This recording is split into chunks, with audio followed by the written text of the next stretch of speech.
प्रेम में दीवानी। जय गंगे मैया, हर हर महादेव। दोस्तों आपका एक बार फिर से स्वागत है कुंभ नगरी प्रयागराज से। दोस्तों अभी मैं कुंभ मेले में हूं और आज 10 जनवरी का दिन है और बड़े बड़े सेलिब्रिटीज़ का यहां पर आना जाना शुरू हो गया है क्योंकि 2 दिन के पश्चात महाकुंभ की शुरुआत हो जाएगी। सीएम साहब बट अंदर में अब योगी जी आपको योगी जी देखो भाई इसी गाड़ी में यहाँ पर बड़े बड़े सेलिब्रिटी पहुंचे हुए हैं। सबके पास में एक एक बुक है और हमारे पास में 4 इंडिया वाहिगुरु वाहिगुरु बोल। और ऐसे में 45 दिन चलने वाले इस सनातन धर्म के सबसे बड़े समागम में पहुंचेंगे लगभग 40 से 50 करोड़ श्रद्धालु। दोस्तों अभी मैं जहां पर खड़ा हुआ हूं ये एक प्रीमियम लोकेशन है। अगर सामने की ओर मैं दिखाने की कोशिश करूं, ये पूरे अखाड़े हैं जो कि सज चुके हैं। बहुत से अखाड़ों की पेशवाई वहां पर पहुंच चुकी है और जितने भी साधु संत हैं, नागा साधु और विशेष प्रकार के जितने भी साधु हैं वो अपने अपने अखाड़ों में पहुंच भी चुके हैं।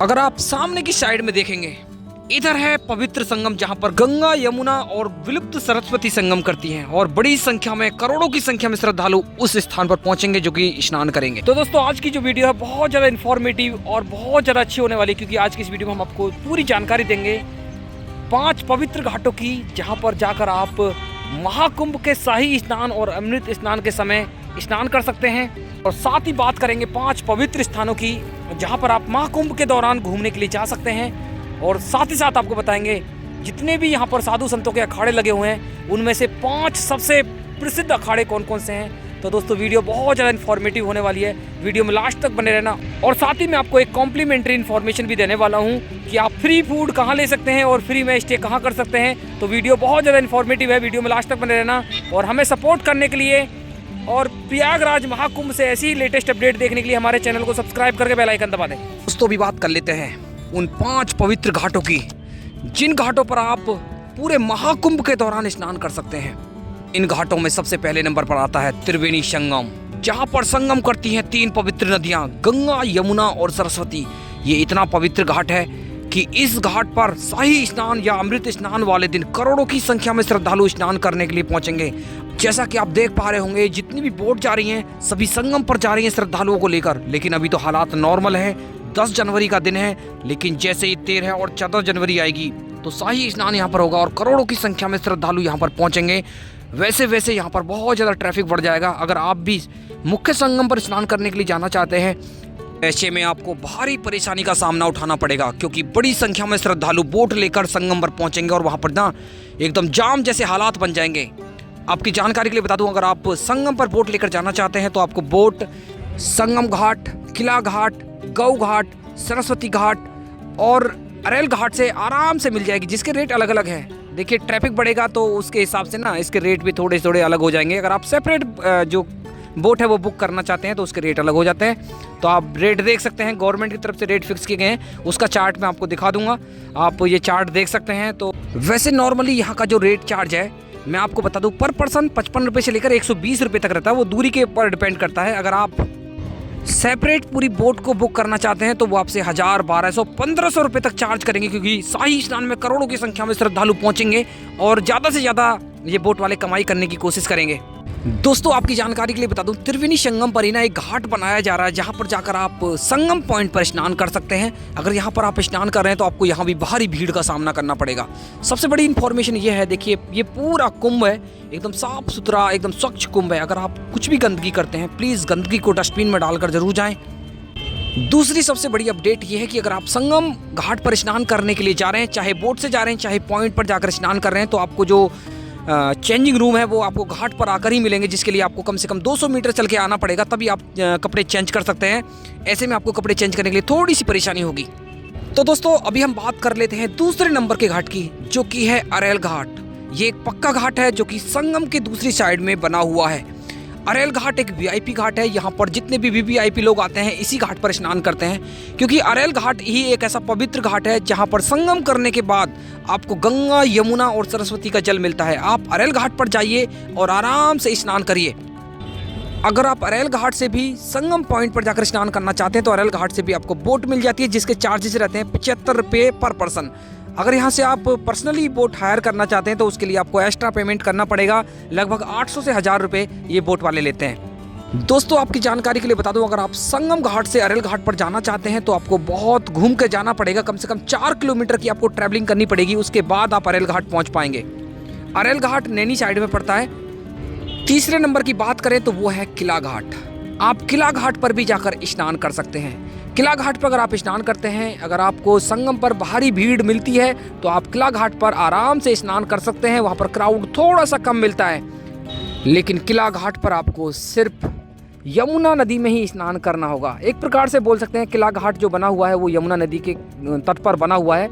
अगर आप किला घाट पर स्नान करते हैं तो आप यमुना नदी में ही स्नान करेंगे। किला घाट से भी आपको संगम तक जाने के लिए बोट की सुविधा मिल जाती है। आपको बोट मिलती है तो आप बोट लेकर संगम तक भी जा सकते हैं। अगर मैं चौथे नंबर के घाट की बात करूं तो वो आता है 10 अश्वमेध घाट। 10 अश्वमेध घाट त्रिवेणी संगम से 3 किलोमीटर की दूरी पर नागवासुकी मंदिर के पास स्थित है। अगर आप इस घाट पर स्नान करने के लिए आते हैं तो आप स्नान करेंगे पवित्र गंगा नदी के गंगा जल में। तो दोस्तों ये काफ़ी पवित्र घाट है। बड़ी संख्या में श्रद्धालु इस स्थान पर स्नान करने के लिए आते हैं। आप आराम से इस घाट पर स्नान कर सकते हैं। इस घाट पर आपको सिर्फ गंगा जल में स्नान ही करना पड़ेगा। बाकी अगर आप यहाँ से संगम तक जाने की कोशिश करेंगे, 10 अश्वमेध घाट से संगम तक जाने के लिए कोई भी बोट फैसिलिटी नहीं मिलेगी, क्योंकि 10 अश्वमेध घाट से लेकर संगम तक कम से कम 20 से 25 पेंटून पुल बनाए गए हैं।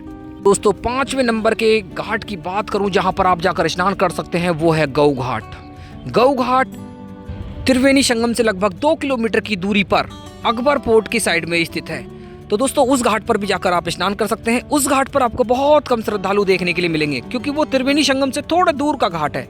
अगर आप गौ घाट से संगम पर स्नान करने के लिए आना चाहते हैं तो आप आराम से आ सकते हैं। वहां पर आपको बोट फैसिलिटी भी मिल जाएगी, जिसके चार्जेस लगभग 115 रुपये पर पर्सन रहते हैं। अगर वहां से आप अपने लिए सेपरेट बोट भी हायर करना चाहते हैं तो सेपरेट बोट हायर करके भी आप संगम तक पहुंच सकते हैं। तो दोस्तों ये थे 5 पवित्र घाट जिन पर आप जाकर महाकुंभ 2025 के दौरान स्नान कर सकते हैं। चलिए दोस्तों अभी मैं आपको लेकर चल रहा हूं उन 5 पवित्र स्थानों पर जहां पर आप महाकुंभ 2025 के दौरान घूमने के लिए जा सकते हैं। और कुछ पवित्र स्थान तो ऐसे हैं, अगर आप उन स्थानों पर नहीं जाते हैं तो आपकी प्रयागराज की यात्रा अधूरी मानी जाती है। इन सभी स्थानों में पहले नंबर पर आता है बड़े हनुमान जी का मंदिर, जो कि त्रिवेणी संगम से मात्र 1 किलोमीटर की दूरी पर अकबर पोर्ट के पास में ही स्थित है। ये मंदिर सुबह 4:30 बजे खुलता है और दोपहर 2 बजे तक खुला रहता है। फिर शाम को 5 बजे से रात्रि 10 बजे तक खुला रहता है। इस मंदिर के अंदर आपको बजरंगबली की लेटी हुई अवस्था में दिव्य दर्शन होते हैं। जितने भी श्रद्धालु प्रयागराज की यात्रा पर आते हैं, सभी श्रद्धालु लेटे हुए हनुमान जी के दर्शन करके जरूर जाते हैं, तभी उनकी यात्रा पूर्ण मानी जाती है। अगर दूसरे स्थान की बात करूं तो वो है अक्षयवट।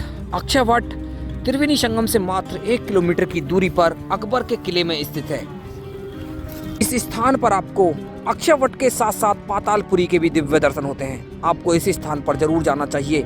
अक्षयवट के बारे में कहा जाता है कि इस वट वृक्ष की जो जड़ें हैं वो पाताल तक जाती हैं, और कहा जाता है कि त्रेता युग में भगवान श्री राम जब वनवास पर थे तो इस पेड़ के नीचे भगवान श्री राम, भाई लक्ष्मण और माता सीता ने एक दिन गुजारा था। तो दोस्तों इस स्थान पर आप अक्षयवट के दिव्य दर्शन कर सकते हैं और पातालपुरी के भी दिव्य दर्शन कर सकते हैं। अगर मैं तीसरे स्थान की बात करूं तो वो है हमारा नागवासुकी मंदिर। नागवासुकी का पवित्र मंदिर त्रिवेणी संगम से लगभग 3 किलोमीटर की दूरी पर गंगा साइड में स्थित है। यहाँ तक जाने के लिए आपको त्रिवेणी संगम से ऑटो रिक्शा, बैटरी रिक्शा आराम से मिल जाते हैं, जो कि आपसे 20 रुपये प्रति व्यक्ति लेते हैं। आप नागवासुकी मंदिर में जाकर नागवासुकी के दिव्य दर्शन कर सकते हैं। नागवासुकी मंदिर का उल्लेख पद्म पुराण और श्रीमद् भागवत में मिलता है। कहा जाता है कि नागवासुकी वही नाग हैं जिनका इस्तेमाल समुद्र मंथन के दौरान दानवों और देवताओं ने एक रस्सी के रूप में किया था। तो दोस्तों इस स्थान पर आप नागवासुकी के दिव्य दर्शन कर सकते हैं। दोस्तों अगर बात चौथे नंबर की जाए तो चौथे नंबर पर आता है शिवालय पार्क। शिवालय पार्क प्रयागराज का सबसे बड़ा अट्रैक्शन है, जो कि 2025 महाकुंभ के टाइम पर बनाया गया है। इस पार्क के अंदर आपको 12 ज्योतिर्लिंग के साथ साथ भारत के प्रसिद्ध मंदिरों के दर्शन होते हैं। ये सभी मंदिरें स्क्रैप मटेरियल से बनाए गए हैं। शिवालय पार्क के अंदर 12 ज्योतिर्लिंग सहित कुल 22 मंदिर बनाए गए हैं।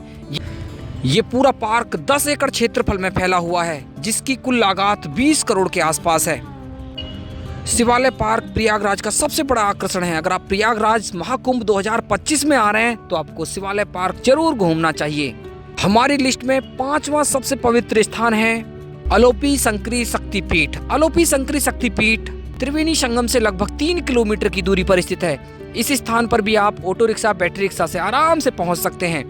यह मंदिर 51 शक्तिपीठों में से एक है। कहा जाता है कि इस स्थान पर देवी सती का हाथ का पंजा गिरा था। और खास बात तो यह है कि इस मंदिर में माता रानी की कोई प्रतिमा नहीं है। इस स्थान पर माता रानी के गर्भगृह में माता रानी के पालने की पूजा की जाती है। चलिए दोस्तों, ये थे वो 5 पवित्र स्थान जहां पर आपको महाकुंभ 2025 के दौरान जरूर घूमने के लिए आना चाहिए। तो दोस्तों, अभी हम आपको लेकर चलेंगे उन 5 अखाड़ों के दर्शन कराने के लिए जो यहाँ पर महाकुंभ में सबसे बड़े अखाड़े हैं। तो दोस्तों, वीडियो में बने रहना। वीडियो को जरूर लाइक कर दें, शेयर कर दें, कमेंट में जय गंगे मैया, जय यमुना मैया, हर हर महादेव जरूर लिखते रहें। दोस्तों, अगर आगे की साइड में देखेंगे, देखिए आगे की साइड में है त्रिवेणी संगम। अगर आपको अखाड़े की साइड में जाना है तो ये वाले पेंटून पुल पार करने होंगे। देखिए अभी आजकल पेंटून पुल का क्या कर दिया है, एक पुल जाने के लिए, एक पुल आने के लिए, और एक पुल हो रहा है आजकल। जो वीआईपी मूवमेंट चल रहे हैं, बड़े बड़े वीवीआईपी यहाँ पर आ रहे हैं, उनके लिए सेपरेट पुल रखे जा रहे हैं। तो अभी हम चल रहे हैं आगे की ओर। और देखिए गंगा साइड में देखिए नए नए घाटों का निर्माण लगातार किया जा रहा है। देखिए फ्लोट डाले जा रहे हैं ताकि श्रद्धालु इससे आगे ना जाएं और बिल्कुल सेफ और सुरक्षित घाट बन जाएं। देखिए ये फ्लोट डालने के बाद पूरे घाट सुरक्षित बन जाएंगे। तो दोस्तों, अभी मैंने ऑलमोस्ट पीपा पुल को पार कर लिया। अगर यहाँ से आप देखेंगे, देखिए आपको सैकड़ों यहाँ पर अखाड़े नजर आ जाएंगे। ये पूरा जो एरिया है 8 से 10 किलोमीटर का जो एरिया है, पूरा अखाड़ों का एरिया है। यहाँ पर आपको लाखों की संख्या में जो नागा साधु, विभिन्न प्रकार के साधु नजर आ जाएंगे। लेकिन मैं आपको 5 प्रमुख अखाड़े में आपको बताने वाला हूँ जो कि बहुत ही ज़्यादा सुंदर है। दोस्तों बने रहना वीडियो में, वीडियो को जरूर लाइक करते रहें, शेयर करते रहें। तो दोस्तों, अभी मैं पहुँच गया हूँ डमरू द्वार के बिल्कुल पास में। देखिए यहाँ पर देखेंगे तो अलग ही रौनक देखने के लिए मिल रही है। जो सनातन संस्कृति है, सनातन का जो उत्साह है वो देखने के लिए मिल रहा है। ये सबसे बड़ा त्यौहार है प्रयागराज महाकुंभ 2025, जो कि 144 साल बाद लग रहा है। देखिए अखाड़ों की बात करूं तो पहले नंबर पर आता है, देखिए श्री पंचायती अखाड़ा बड़ा उदासी निर्माण। ये बहुत बड़ा अखाड़ा है। अगर एरिया की बात करूं तो 4 से 5 एकड़ क्षेत्रफल में फैला हुआ है। और यहाँ पर देखिए लगातार साधु संतों का जो मूवमेंट है वो देखने के लिए मिलेगा। और खास बात तो ये देखिए, यहाँ पर एक थाना बनाया गया, कोतवाली बनाई गई है, उसका लिखा हुआ है थाना अखाड़ा।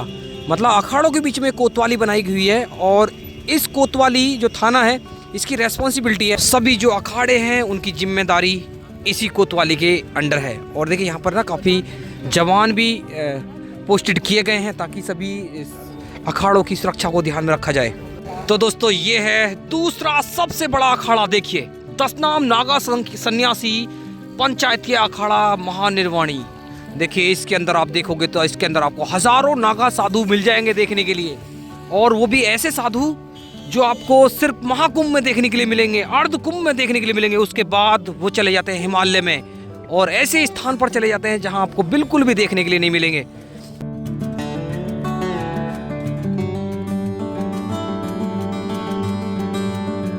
दोस्तों, अगर बात तीसरे अखाड़े की जाए तो तीसरा अखाड़ा है पंचायती अखाड़ा श्री निरंजनी। तो एक विशाल अखाड़ा है। इस अखाड़े के अंदर आपको भी हजारों की संख्या में जो नागा साधु हैं, जो विशेष प्रकार के साधु हैं, वो आपको नजर आ जाएंगे।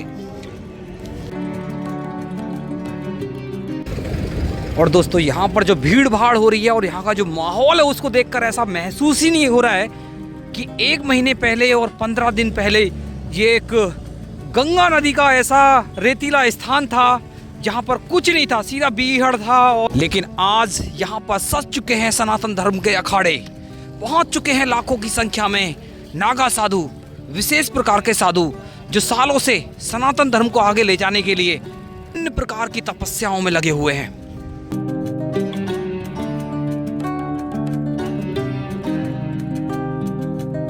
दोस्तों, अभी मैं पहुंच गया हूं समुद्र मंथन द्वार पर। देखिए जैसा स्थान है वैसा नाम, समुद्र मंथन द्वार।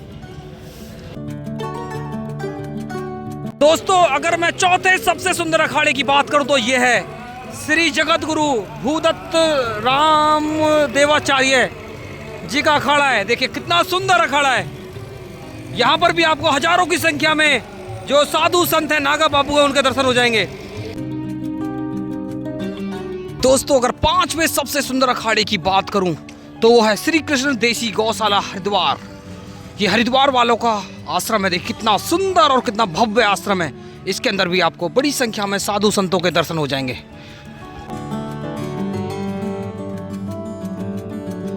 तो दोस्तों ये थे 5 प्रसिद्ध अखाड़े जिनको आप महाकुंभ 2025 के दौरान देख सकते हैं। आपको विभिन्न प्रकार के जो अद्भुत संत हैं उनके दर्शन हो जाएंगे। तो दोस्तों अभी आपको थोड़ा सा कॉम्प्लीमेंट्री जो मुझे देना है, आपको फ्री रुकने और फ्री खाने की जो व्यवस्था है वो आप कहाँ कर सकते हैं उसके बारे में आपको जानकारी देता हूँ।